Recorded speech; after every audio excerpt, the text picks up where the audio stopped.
আসসালামু আলাইকুম প্রিয় দর্শক, অন্য মঞ্চের আলাপচারিতায় আপনাদের সকলকে স্বাগত জানাচ্ছি। নমস্কার। থাম্বনেল দেখে অনেকেই হয়তো ভাবছেন এটা আবার কি বললাম। জামাত এনসিপির শক্তিশালী জোটকে হারিয়ে যে দল 2/3 বেশি আসন জিতে দখল করেছে সংসদ মাত্র 3 দিন আগে, আওয়ামী লীগ না ফিরলে তাদের কেন সমস্যা হতে পারে এটাই হয়তো ভাবছেন অনেকে। আর শুধু তো সমস্যা বলেই থেমে থাকিনি, আমি বলেছি আওয়ামী লীগ না ফিরলে বাঁচবে না বিএনপি, বাঁচবে না মানে মরে যাবে। মরে যাওয়ার কথা উঠলে প্রশ্ন আসে কে মারবে, কেন মারবে, কিভাবে মারবে, এবং অবধারিতভাবে পরের প্রশ্নটি আসে এই প্রবল আক্রমণ থেকে বাঁচার পথ হিসেবে কোন কোন রাস্তা খোলা আছে বিএনপির সামনে। সেই বাঁচার রাস্তায় কোনোখানে কি আওয়ামী লীগের উপস্থিতির প্রয়োজন আছে?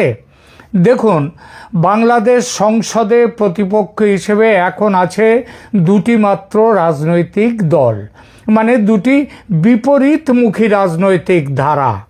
একটি বিএনপির সেন্টার রাইট মৃদু ধর্মীয় রাজনীতি, অন্যটি জামাতের ফার রাইট উগ্র ধর্মীয় রাজনীতি। ধর্ম দুখানেই আছে, দু জায়গাতেই, কিন্তু কম এবং ভীষণভাবে বেশি।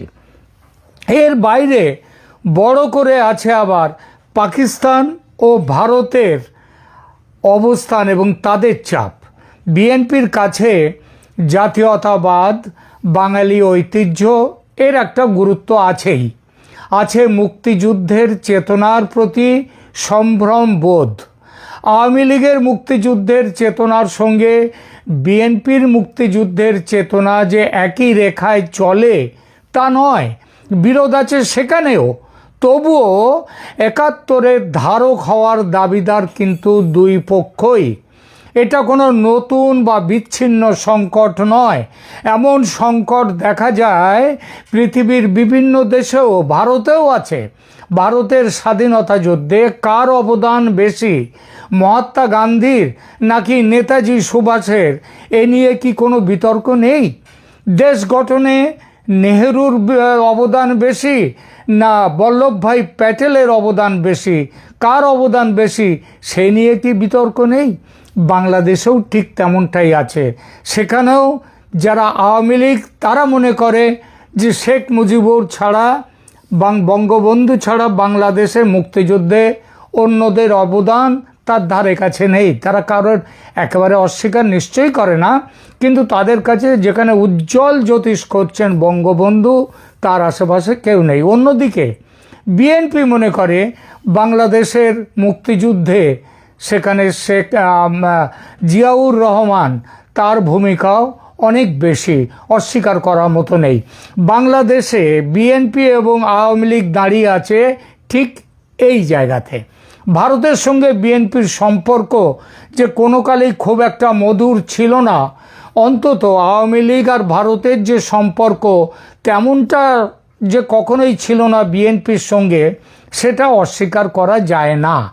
এজন্য অবশ্য পুরো দায় বাংলাদেশের ঘাড়ে দেওয়াটা অনুচিত। ভারত নিজে আওয়ামী লীগের সঙ্গে যতটা সহজ বিএনপির ক্ষেত্রে তা নয়। এর কিছু ঐতিহাসিক কারণ আছে। চেষ্টা যে করেনি ভারত সম্পর্ক সহজ করার এমন বলা যাবে না। অটল বিহারী বাজপেয়ীর প্রধানমন্ত্রিত্বের সময় ভারতের জাতীয় নিরাপত্তা উপদেষ্টা ব্রজেশ মিশ্র প্রধানমন্ত্রী খালেদা জিয়ার সঙ্গে খুব ভালো সম্পর্ক রাখার চেষ্টা করেছেন, তার ভারত সফরের ব্যবস্থা করেছেন। সম্পর্কে যখন নতুন মাত্রা যোগ হতে যাচ্ছে, অনেকটাই সফল হচ্ছে এই রাজনীতি, ভারত যখন মনে করছে একটা বাস্কেটে আওয়ামী লীগের বাস্কেটে সব ডিম না রেখে ডিমকে ছড়িয়ে ছিটিয়ে বিএনপির বাক্সেও কিছু দেয়া যাক, বিএনপির বাক্সেও ডিম রাখা যাক, ঠিক তখনই ঘটেছিল চট্টগ্রামে 10 ট্রাক অস্ত্রের ব্যাপারটা। চট্টগ্রামে 10 ট্রাক অস্ত্র ধরা পড়ার ঘটনা, যা আসছিল পাকিস্তান থেকে এবং যাচ্ছিল ভারতের উত্তর পূর্ব রাজ্যগুলোর জঙ্গিদের হাতে বাংলাদেশ হয়ে। দুদেশের সম্পর্ক এর ফলে আবার ঘেঁটে যায়। সেই অস্ত্র পাচারের মূল উদ্যোগ ছিল বিএনপির তখনকার জোটসঙ্গী জামাতের সঙ্গে বিএনপিরও একজন ছিলেন। আর জামাত যে পাকিস্তানের অফশুট বা পাকিস্তানের বাচ্চা, এটা নতুন করে বলা লাগে না। ভারতের সঙ্গে সম্পর্কের ব্যাপারে ফলত আওয়ামী লীগ হয়ে উঠল ভারতের একমাত্র মিত্র। আর সে মিত্রতা ঠিকঠাক রক্ষা করেছে আওয়ামী লীগ সরকার। বিশেষত গত 15-16 বছরে তো ভারতকে তার উত্তর পূর্ব রাজ্যের যে নিরাপত্তা নিয়ে চিন্তাই করতে হয়নি। ভারতের উত্তর পূর্বে জঙ্গিদের সহায়তা না দেওয়ার ফলে শান্ত ছিল ওই অঞ্চল। বিএনপি যদি ভারতের এই উদ্বেগ আগে বোঝেনি, তেমন ভবিষ্যতে যদি বোঝে এবং সেই মতো ব্যবস্থা যদি নেয়, তাহলে বিএনপি সরকারের সঙ্গে সখ্যতা তৈরি না হওয়ার অন্য কোনো কারণ নেই। আর সখ্যতা হলে দুই দেশেরই মঙ্গল। তাহলে কি দেখা গেল? রাজনৈতিক আদর্শে বড় কোনো ফারাক নেই বিএনপি আর আওয়ামী লীগের মধ্যে। দেশের মধ্যে সাপোর্ট বেস দু দলের প্রায় সমান সমান। ভারতের বর্তমান মোদী সরকার এ পর্যন্ত দুই দলের প্রতি সমদৃষ্টি বজায় রেখেছেন। মোদী সরকার 2014 সালে এসছেন ক্ষমতায়, শেখ হাসিনা 2009 থেকে শাসন করছেন বাংলাদেশ, এবং 14 থেকে শেখ হাসিনাকে এই কবছরে ভারত নানাবিধভাবে ভারত এবং বাংলাদেশ পারস্পরিক সহযোগ নিয়ে এগিয়ে চলেছেন। এবং মোদী সরকার এ পর্যন্ত শেখ হাসিনার সাথে যথেষ্ট ভালো ব্যবহার করেছেন বাংলাদেশের সঙ্গে। শেখ হাসিনাকে রাজকীয় অতিথির মতো সম্মান দিয়ে আশ্রয় দিয়েছে যখন দেশ থেকে চলে আসতে বাধ্য হয়েছেন তিনি। আবার দেখুন, বিএনপির শেখ হাসিনাকে দেশ থেকে চলে আসার ফলে তাকে ভারত আশ্রয় দিয়েছে। আবার বিএনপি যখন দেশের বাইরে ছিলেন তাকে দেশে ফেরানোর ব্যাপারে এবং ক্ষমতায় আসার ব্যাপারে সাহায্যের হাত বাড়িয়ে দিয়েছে ভারত, যে বিপুলভাবে, সেটা বোধহয় এখন না বললেও চলবে। এমন পরিস্থিতিতে আওয়ামী লীগ ও বিএনপি এই দুটি সমান আদর্শের দল যদি সুসম্পর্ক বজায় রেখে দেশের মূল ধারার রাজনীতিতে পরস্পর প্রতিদ্বন্দ্বিতা করে, তবে যে ধর্মীয় সাম্প্রদায়িক রাজনীতি আজ জামাতে ইসলামী ও তার সহযোগী দলগুলোর কারণে বাংলাদেশে ভয়াবহ পরিস্থিতি তৈরি করেছে ও আরও ভয়াবহ পরিস্থিতি তৈরি করতে চলেছে, সেটা থেকে মুক্ত হবে দেশ। লড়াই হবে দেশের দুই জাতীয়তাবাদী প্রগতিপন্থী রাজনৈতিক দলের মধ্যে। আর সেটা করতে গেলে কি করতে হবে? প্রথমেই চাই আওয়ামী লীগকে মাঠের বাইরে না রেখে মাঠে ফেরানো। মাঠে না ফিরলে তারা খেলা করবে কি করে খেলোয়াড়রা?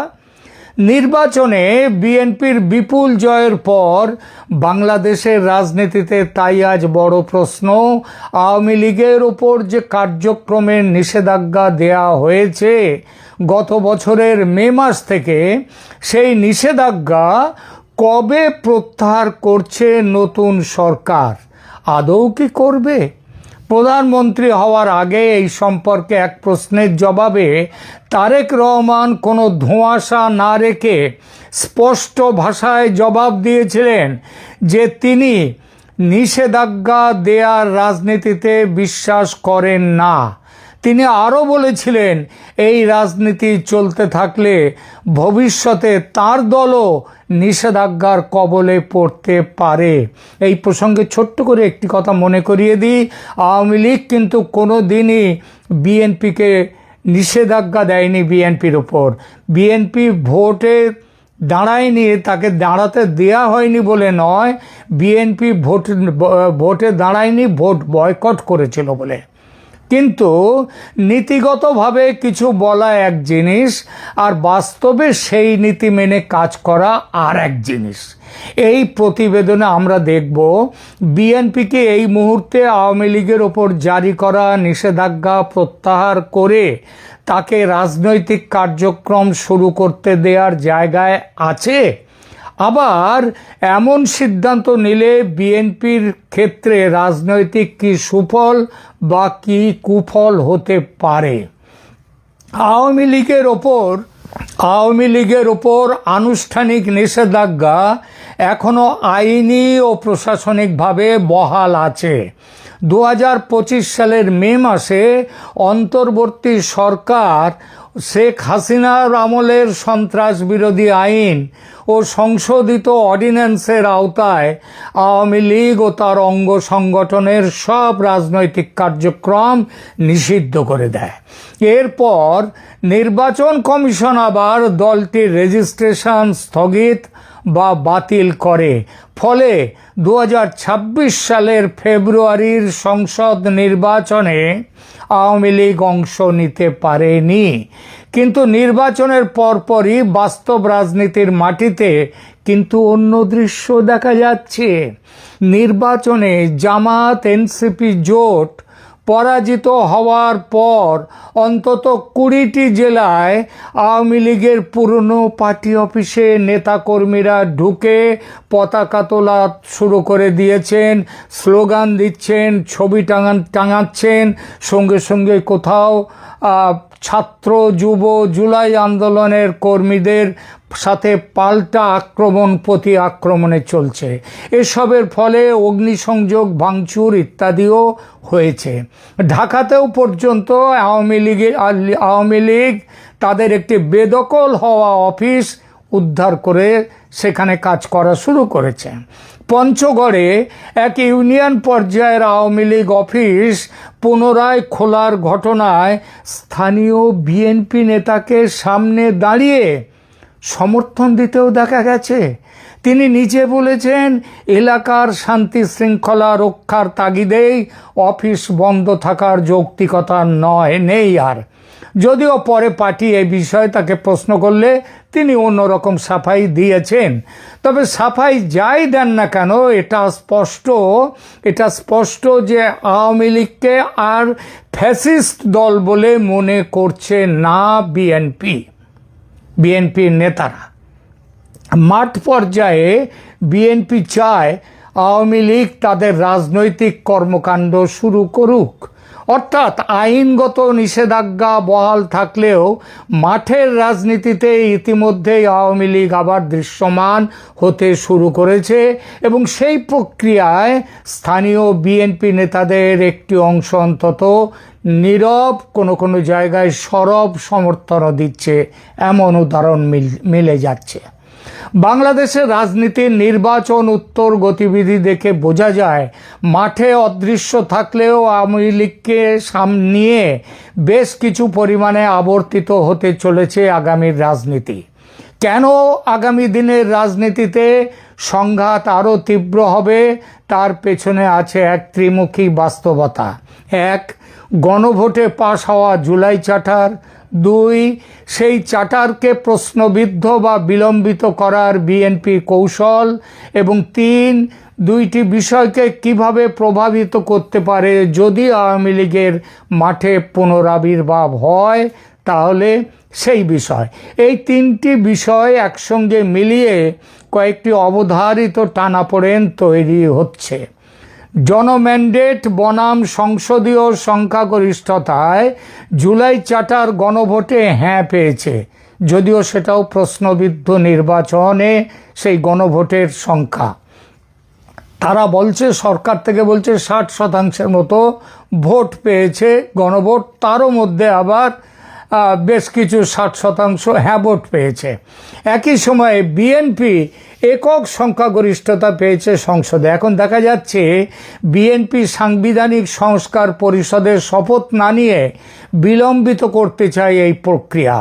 দেখে মনে হচ্ছে চার্টারের মূল ধারাগুলোকে লঘু করতে চায় তারা, এবং জুলাই চার্টার নিয়ে যে গণভোট তাকে গুরুত্ব না দিয়ে সংসদের দ্বারা সাংবিধানিক সংস্কারের পথে যাবে তারা। অন্যদিকে জামাত এনসিপি সংবিধান সংস্কার পরিষদের সদস্য হিসেবে শপথ নিয়ে বুঝিয়ে দিয়েছে সংঘাতে যেতে তারা তৈরি। সংঘাতের কারণ হিসেবে তারা সহজেই বিএনপি সরকারকে বলতে পারবে যে সংসদীয় সংখ্যাগরিষ্ঠতা দিয়ে আপনারা গণভোটের ম্যান্ডেট খর্ব করছেন। এ থেকেই রাস্তায় সংঘাতের শক্তিশালী নৈতিক ও রাজনৈতিক ভাষা পেয়ে যাবে জামাত এনসিপির আন্দোলন। ফিরতে পারে রাজপথের আন্দোলন। 24 জুলাইয়ের মতো অতটা ব্যাপক না হলেও চেষ্টা করবে সেই রকম ব্যাপক করার। জামাত নিশ্চিতভাবেই চুপচাপ বসে থাকবে না আগামী 5 বছর। যেভাবে দেশে গত 1.5 বছর সাম্প্রদায়িক রাজনীতিতে হাওয়া দিয়ে মজবুত করেছে তাদের সংগঠন, যেভাবে প্রশাসনকে দখল করেছে, সেই একই কায়দায় আগুন জ্বালিয়ে আবার ক্ষমতা দখল করতে চাইবে তারা। ধর্মীয় রাজনীতির সমর্থক বিএনপির মধ্যে যে খুব একটা কম নেই তা নয়, যথেষ্ট আছে। তারা ক্রমশ বিএনপি ছেড়ে জামাতের সমর্থক হচ্ছেও। নির্বাচনের আগে দল বদলের বেশ কিছু পরিচিত মুখকে দল বদল করতে দেখা গেছে। এই প্রক্রিয়া আগামীতে আরও বাড়বে। এক কথায় বিএনপিকে খেয়ে, বিএনপির সদস্য বিএনপিকে খেয়ে পালোয়ান হতে চাইছে জামাত, আর সেটাই তাদের রাজনৈতিক লাইন। আবার শুধু বিএনপি কেন, ছদ্ম জামাতি কি আওয়ামী লীগেও নেই? নিশ্চয়ই আছে। হয়তো বিএনপির চেয়ে তুলনায় কম, হয়তো নিশ্চিতভাবেই কম, কিন্তু আছে, একেবারে নেই তা নয়। ধর্মের সুরসুরি যত বাড়বে এবং সেই সুরসুরি দিয়ে যদি জামাত তারা যদি সফল হতে থাকে, তাহলে যত দিন যাবে বিএনপি ছেড়ে লোক যেমন জামাতে চলে যাবে, আওয়ামী লীগ ছেড়েও যারা এখন সমর্থক রয়েছে তারাও জামাতের দিকে ঘেঁষবে। এই জামাতি বিপদ থেকে বাঁচতে গেলে মূলধারার রাজনীতির এই দুই দল বিএনপি এবং আওয়ামী লীগকে পরিকল্পনা করে মাঠের দখল ফিরিয়ে নিতে হবে। জামাত এনসিপি এবং সংশ্লিষ্ট ছাত্র যুব সংগঠনগুলো নিজেদেরকে 2024 সালের জুলাই অভ্যুত্থানের প্রকৃত উত্তরাধিকারী হিসেবে প্রতিষ্ঠা করতে চাইবে। তাদের বার্তা স্পষ্ট, আওয়ামী লীগকে হটিয়ে শুধু পুরনো 2 দলীয় শাসন পুনঃপ্রতিষ্ঠা করা নয়, বরং পুরো ব্যবস্থার রূপান্তর চাই তাদের হিসাবে, তাদের মতো করে। বিএনপি যদি চার্টারের রাজনৈতিক ও প্রাতিষ্ঠানিক রূপান্তরগুলোতে টালবাহানা করে, যেটা বিএনপি করতে শুরু করেছে, তাহলে পুরনো ব্যবস্থা ফিরিয়ে আনার ষড়যন্ত্র, এই অভিযোগ তুলে জামাত এনসিপি আন্দোলনের রাস্তায় নামবে। দীর্ঘ সময় ধরে বিএনপি জামাত সম্পর্ক ভোট যন্ত্রণা ও ক্ষমতা অংশীদারির ওপরে দাঁড়িয়েছিল। আদর্শিক সুস্পষ্ট ঐক্য কখনোই ছিল না। এখন জামাত সংসদে প্রধান বিরোধী শক্তি হয়েছে আর বিএনপি এসেছে সরকারে। এই অবস্থায় জামাতের জন্য সবচেয়ে লাভজনক রাজনীতি হবে জুলাই চার্টারের আনুগত্যের প্রশ্নে নৈতিক উচ্চভূমি দখল করা। বিএনপিকে অর্ধেক সংস্কারবাদী, অর্ধেক ফ্যাসিস্ট এমন কথাও বলতে পারে, সেই হিসেবে চিত্রিত করতে পারে। এবং প্রয়োজন হলে জামাত এনসিপি সংসদ বর্জন করে আবার রাস্তায় নেমে পড়তে পারে। এই 3টি কারণেই বলা যায় সংঘাত কেবল সম্ভব নয়, বরং কাঠামোগতভাবে অনেকটা অনিবার্য দিকেই এগোচ্ছে। এই পরিস্থিতিতে আওয়ামী লীগকে মাঠে নামানোর ক্যালকুলাস বিএনপির কাছে বড় লাভজনক কৌশল।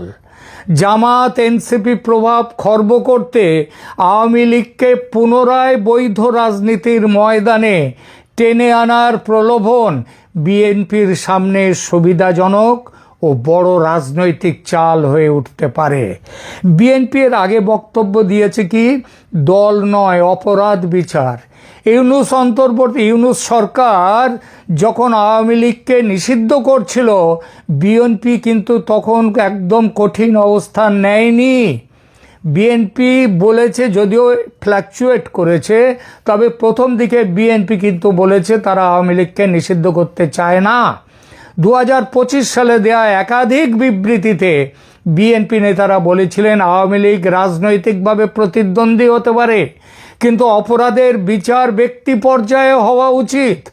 দল নিষিদ্ধ করা গণতন্ত্রের জন্য ঝুঁকির, অর্থাৎ দলটিকে স্থায়ীভাবে রাজনীতি থেকে বাদ দেওয়ার ধারণার সঙ্গে বিএনপি প্রকাশ্যে একাত্ম হয়নি কোনো দিন।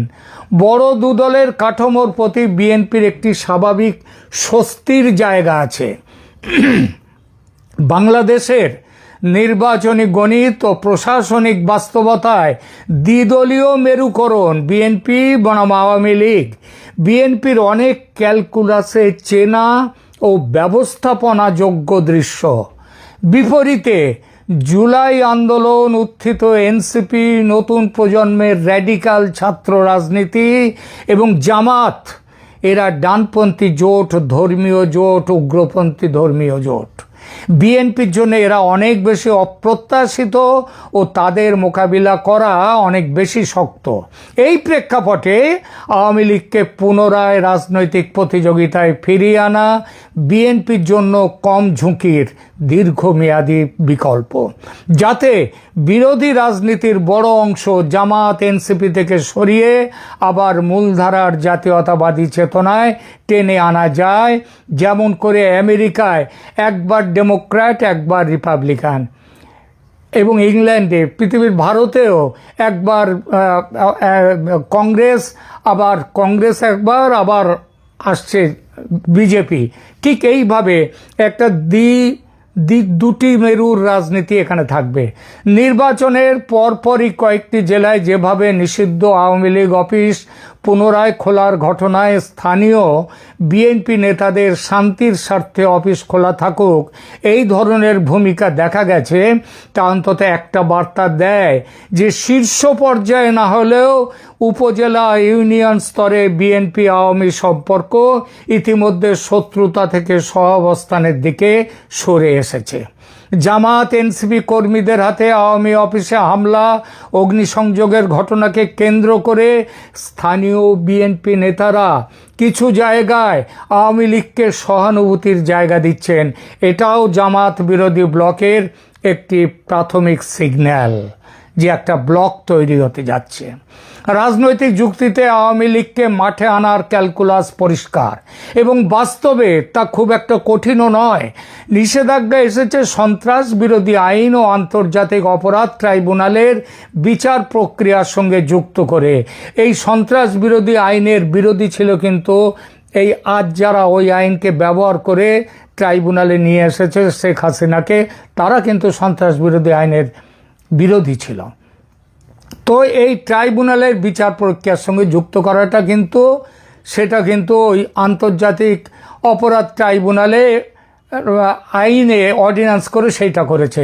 নির্বাচন কমিশনও দলটির রেজিস্ট্রেশন স্থগিত করেছে, যা পুনর্বহালের জন্য সুস্পষ্ট একটি আইনগত প্রক্রিয়া নয়। কিন্তু এই সমস্যা দূর করা আদৌ কঠিন নয়।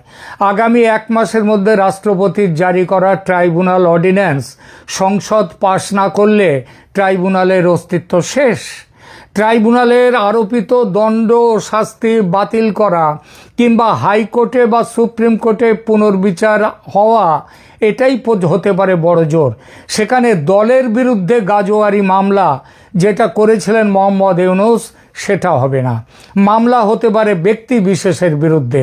ফলে দলের ওপর নিষেধাজ্ঞা তুলে নেওয়ার জন্যে একটি ছোট্ট নির্বাহী আদেশ জারি করাটাই এখন ব্যাপার, তার বেশি নয়। রাজনৈতিক বিশ্লেষকদের একটা বড় অংশের তাই অনুমান, বড় জোর আর একটা মাত্র মাস, তার মধ্যেই আওয়ামী লীগ নিষেধাজ্ঞা মুক্ত হয়ে রাজনীতিতে ফিরছে দেশে। এবং তারপর জামাত এনসিপির একচেটিয়া আন্দোলন হুমকি এবং ধর্মীয় মৌলবাদী প্রচার কিংবা অপপ্রচার ঠেকাতে, মুক্তিযুদ্ধের ঐতিহ্যকে সমমহিমায় ফিরিয়ে আনতে, বাংলাদেশে নতুন করে একাত্তরের চেতনা আরও প্রবলভাবে প্রতিষ্ঠিত করতে বিএনপিকে জোরদার আন্দোলনে নামতে হবে।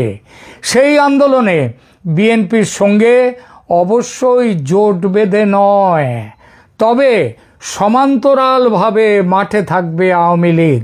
বড়জোর 1 মাস সময় লাগবে। আর রাষ্ট্র পরিচালনা খুবই ভেজাইল একটা কাজ ভাই। বিএনপির আজকে সরকার গঠন হয়েছে, শপথ নিয়েছেন, মন্ত্রিসভা গঠিত হয়েছে, প্রতিমন্ত্রী সভাও গঠিত হয়ে গেছে।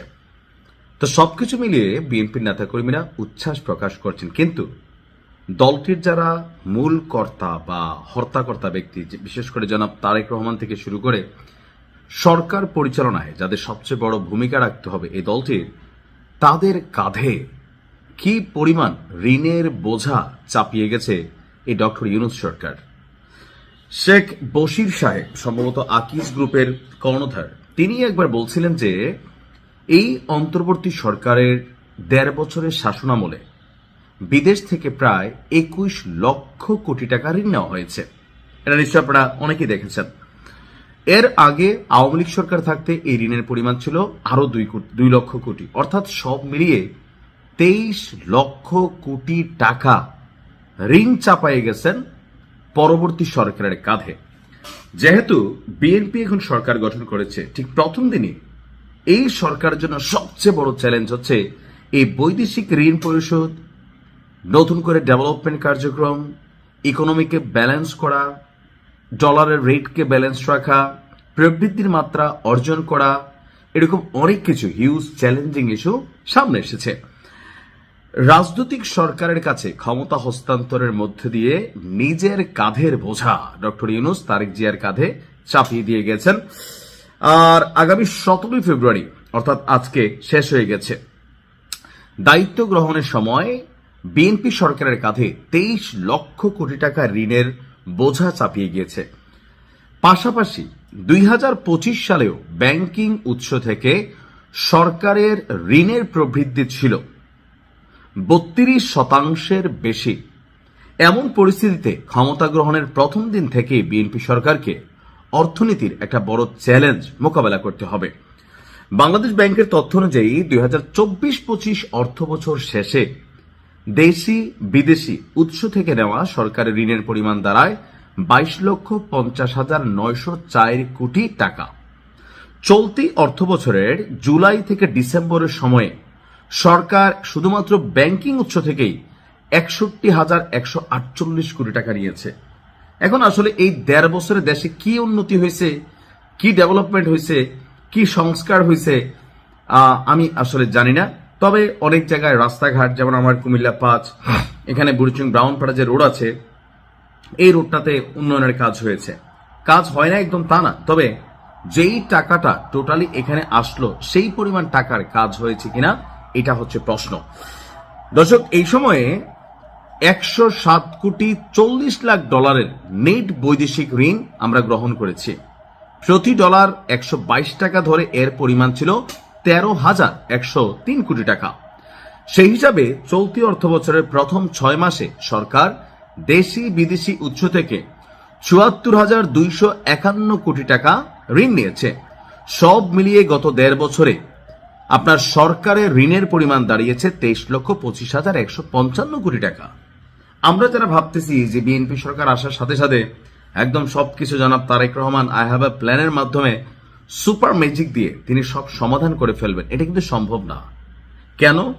কারণ এই সরকারকে প্রথম যে চ্যালেঞ্জটা মোকাবেলা করতে হবে, যেগুলো বৈদেশিক ঋণ পরিশোধ করতে হবে। আপনি বিশ্বব্যাংক থেকে টাকা আনবেন, আপনাকে পরিশোধ করতে হবে। আপনি আকু থেকে টাকা আনবেন, আপনাকে পরিশোধ করতে হবে। যেই দেশগুলোর সাথে বড় বড় মেগা প্রজেক্টগুলো কানেক্ট ছিল, অথবা ডক্টর ইউনূস সরকার বা তার যে উপদেষ্টারা যারা দেশ ছেড়ে এখন পালানো শুরু করছে, এই যে টাকা আনছে, আইনা কত টাকা ব্যয় করছে বা কত টাকা কি হয়েছে, সেটা হয়তো আস্তে ধীরে বের হওয়া শুরু হবে। তবে অনেক উপদেষ্টাদের পলায়নে জনমনে প্রশ্ন তৈরি হয়েছে, ভেতরে কি কোনো অন্য ধান্দা ছিল? হয়তো কিছু না কিছু ছিল। এখন যখন সরকার গঠনের আগেই দু একজন ভাইগা গেছেন ডক্টর ইউনূসের কাছের লোক, তখন মানুষের মধ্যে তো প্রশ্ন আসে 23 লক্ষ কোটি টাকা ভাই কোথায় খরচ করছেন, এটার হিসাবটা কিন্তু আপনাদের দিয়ে যাইতে হবে। বাংলাদেশের জনগণ জানতে চায়। ভালো থাকুন, আসসালামু আলাইকুম। রাষ্ট্র পরিচালনা খুবই ভেজাইল একটা কাজ ভাই। বিএনপির আজকে সরকার গঠন হয়েছে, শপথ নিয়েছেন, মন্ত্রিসভা গঠিত হয়েছে, প্রতিমন্ত্রী সভাও গঠিত হয়ে গেছে। তো সবকিছু মিলিয়ে বিএনপির নেতাকর্মীরা উচ্ছ্বাস প্রকাশ করছেন, কিন্তু দলটির যারা মূল কর্তা বা হর্তাকর্তা ব্যক্তি, বিশেষ করে